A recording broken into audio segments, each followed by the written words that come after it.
そうです。はい。そして今回ベテランファミリー入りを果たしたのがチョン・ヘインさんという形になります。まさにベテランファン・ジョンミンさんとのバディ感は最高に面白い。そして、また皆さんにいろんなことをですね、教えてくださる演技で魅了してくださいます。チョン・ヘインさん、今回参加されてみていかがでしたか？ 아, 네. 처음에 이 작품의 제안을 받았을 때, 진짜 꿈만 같았습니다. 너무 많은, 저도 이 영화를 어렸을 때 보고 완전 매료돼서 여러 번 봤었고, 또 배우의 길을 꿈꾸면서도,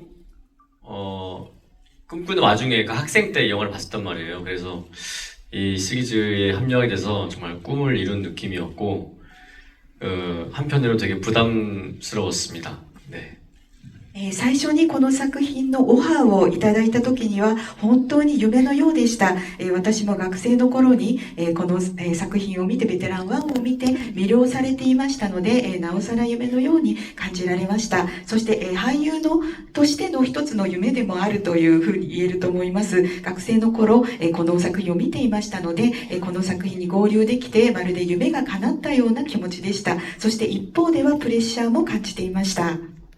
네, 근데 그 부담감은 이제 촬영 시작하고 나서 황정민 선배님께서 먼저 제게 다가와 주셨고, 또 술도 안 드시는데 끝나고 술 한잔 같이 하자면서 제게 선뜻 먼저 손을 내밀어 주셔가지고 저도 더 편하게 재미있게 현장에서 한데 어우러질 수 있었던 것 같아요.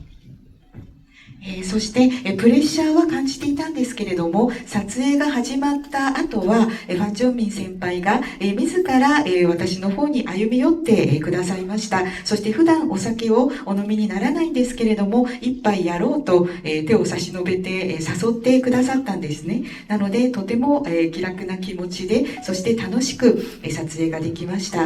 現場ではそのようなことを感じながら撮影をしていました。